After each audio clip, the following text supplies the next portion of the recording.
Hello guys, this is going to be the more in-depth look at my Engineer's Flamethrower build. It's been quite a popular build, and I think that's because there's not many Flamethrower-esque builds out there. There is good reason for that, and I'll be going through that today with you.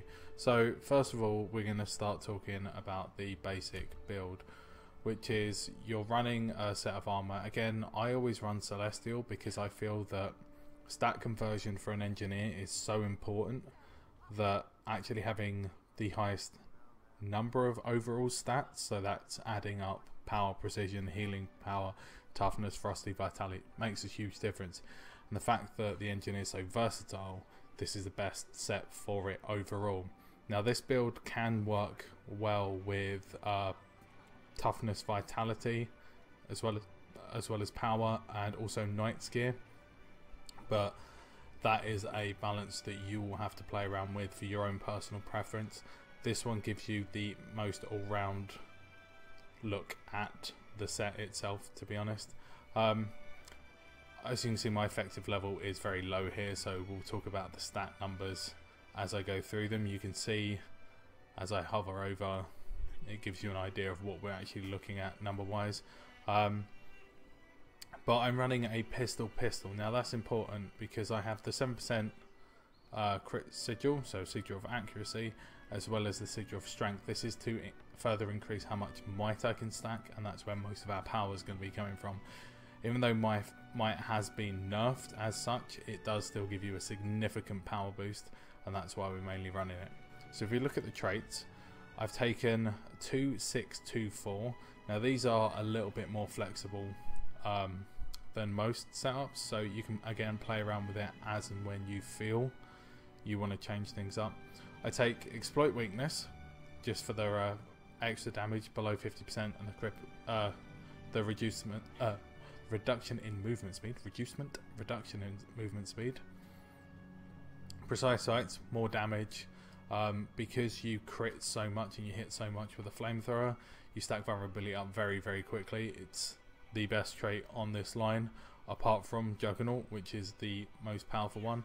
Now we are scaled down here, so that does give you 200 toughness when you're at level 80, as well as might every 3 seconds. As you can see, I'm already on flicking between 8 and 9 stacks of might, and that's just from being in this kit. So move on to the next one, which is modified ammunition. Modified ammunition is the reason we take pistol and an elixir gun. There's other reasons for elixir gun, but that's the main reason. So look at the minor traits as well in this line. Crits have a chance to cause bleeding. We're going to be critting a lot, so there's going to be a lot of bleed going onto the target as well.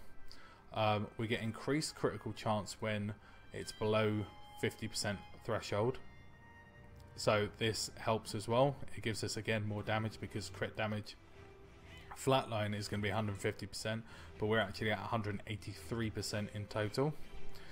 We've got target maimed even, which increases our bleed damage by 5%. Now that means that just putting bleeding on gives us a 7% power damage increase. Now that's a significant damage increase, seeing though most builds will tell you to take Sigil of Knight for damage, because it's at 10% and force for 5%. This is 5% on its own, but bleeding now becomes 7% with modified ammunition. Plus the fact that flamethrower is going to be put burning on as well. That's now you've given yourself another 4% damage, plus all the other conditions you'll be putting on, such as vulnerability, which again now takes that up to 6%. You can start to see why this is stacking up, and then exploit weakness takes you up to 8%. Now on the inventions line, I have taken energized armor, toughness to power. We get a lot of toughness in this build, so we're going to convert a lot of it to power. Also, while you're in flamethrower, it gives you that extra bit of power damage. So again, it's a worthwhile trait. You can play around with this one. This is an optional trait. Some people like to move it into here, and we'll explain why as we go through to the pros and cons of this build. Elixir B at 75% threshold for alchemy. That's very strong. You may drop below 75% health when fighting something, and it's just a free elixir, which happens every 90 seconds, but it's that 20% crit chance when you have it that you'll be doing a significant amount of damage. Next we've got blood injection. The fact that we are going to be stacking conditions as well, it's quite it's worthwhile putting that little bit extra into condition damage. There's not a lot else you can go into in this build. Maybe acidic coating for another 2% damage increase, but if you look at the time it's up and the cooldown, it's only going to be up 30% of the time. So 30% of a 2% damage increase is a 0.6% damage increase overall, when blood injection will give you extra condition damage, which is going to be a significant increase in damage over the period of time. Next we have transmute, which is just a 100% chance to convert a condition every 15 seconds, which can give you some nice buffs if you're, or boons even if you're lucky. And next we want to go for the 15% increase from flamethrower, which is the obvious choice for the flamethrower build, as it will help us maintain our damage as a steady output. Now, as I said before, there is an option to switch around, and that is to take from toughness, the inventions line, take this away and put it into this line here, which tells me I haven't got enough trait points. So if we go to alchemy, kick off and kick back on, you can see that there are some extra options. You can take HGH, which means that this will give you 3 stacks of might now, or backpack regenerate if you want that little bit of extra survivability. I wouldn't go that far into this trait line, it doesn't seem to be worth it. The next line you can obviously go down to is tools line, which gives you the extra crit chance because of the ferocity, crit damage even because of the ferocity, plus you'll be able to take speeder kicks, which will get you around the map that little bit quicker if you're going on a roaming. So this is the optional trait that you can choose, and I would move it down to either here or here depending on which one you want to do. If you're going to take speeder kits, it may be worthwhile as well to take invigorating speed, which gives you permanent uptime and vigor, which means you can have more dodge. So next we'll be looking at the utility options, which is obviously the flamethrower, the elixir gun, supply crate, because there's nothing better than the supply crate for an engineer. Elixir B is a strong choice. It's probably the only choice worthwhile taking. The other one is utility goggles, but seeing though it gives you the same crit chance, the same fury uptime on the same cooldown, it's actually better to take Elixir B just for these extra boons. Plus we get some stability, not a lot, but it's still some from the toss skill. Now the heal is totally optional, it's personal preference. I take healing turret. You could also take Elixir H, or you can take the medkit. Now the medkit's a good option because of the traits you can get from it. You can get a Condi cleanse from drop antidote, moves 1 condition. You can also give yourself extra fury and swiftness while running along, a little bit of extra healing, but the big heal skill there, which is on a 20-second cooldown, so it's not too bad. It's a nice easy one. Now why we take pistol is again because bleeding, poison, confusion, blind, burning, immobilize and cripple. It can put on that, there's about a 12% damage increase that you can go for just by running that for your flamethrower, which is going to be the kit you're sitting in most times, as well as the fact that you're going to be stacking up bleeds and whatever. You're going to be putting out a little bit of condition damage as well. Doesn't hurt. Elixir gun will do the same. Vulnerability. It can give cripple and yourself swiftness, tranquilize that weakness and bleeding, as well as a nice impact heal and a pulsing heal, a stun breaker as well. It's a good utility kit to keep yourself alive. Now where this build thrives is PvE, mainly big events where you're just running around and you're cleaving as many little mobs as you can. So the silver wastes is a really good option for this. If you've seen my gold guide, you'll see that you have to kill a lot of mobs and you want to get a lot of tags as quickly as possible. This is where the flamethrower comes into its own. We'll be going over there to show you what sort of damage you can put out. Now you can also do team support with this, so it's well worth just taking to that. Where it doesn't do too well is in world versus world in big groups. Roaming, it can have its place, and capping camps, it can have its place, because the flame jet will actually pass through most objects, so you can burn on the other side for something while running around, similar to my kiting guild with a bomb kit. Now that is important. In World vs World, if you notice, you are going to be doing 10 times the damage and 5 attacks per second. Now 5 attacks per second doesn't seem too bad until you realise that retail will retail you for about 300. Now you're looking at taking 1500 damage per second just from using the flamethrower. Now that's 1500 damage per target per second.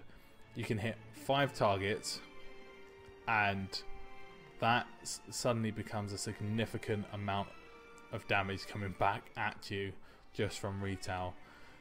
There are ways to counter that, but mainly it's just not worth using this kit in World vs World. It's a similar reason that a lot of fast attack weapons don't get taken into World vs World, and grenades are the only other option because you can stay well out of range and avoid a lot of the other damage that comes in, and you just control when you're going to be putting out your damage.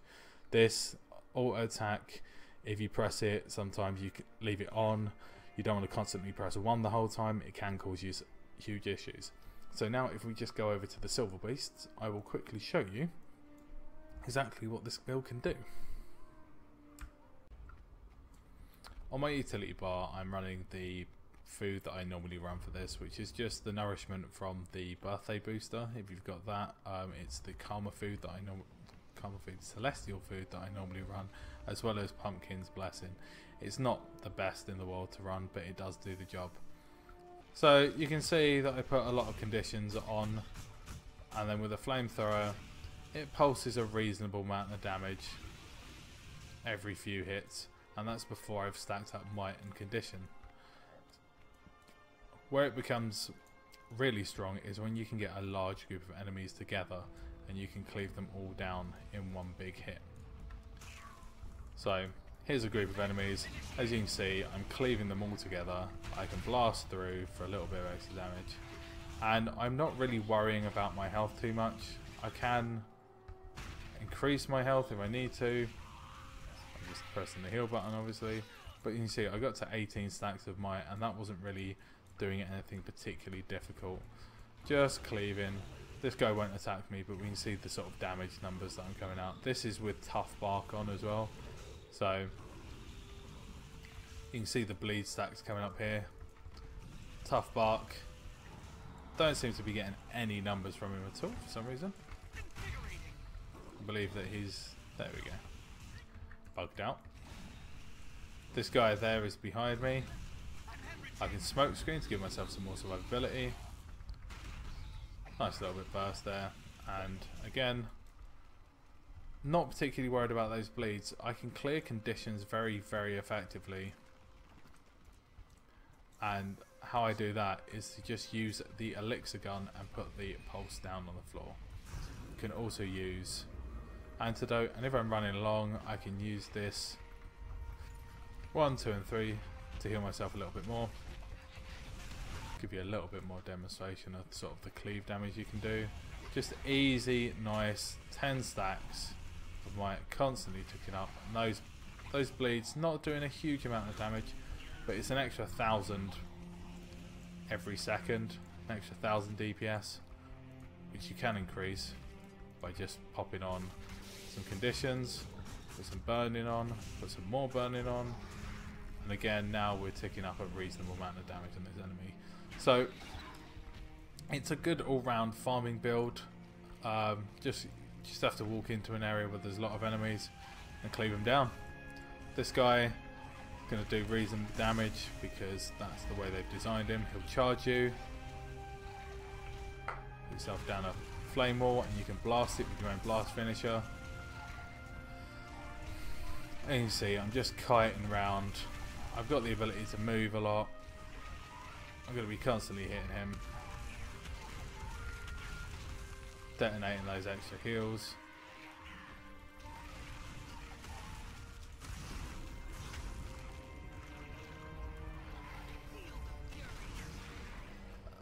And there we go.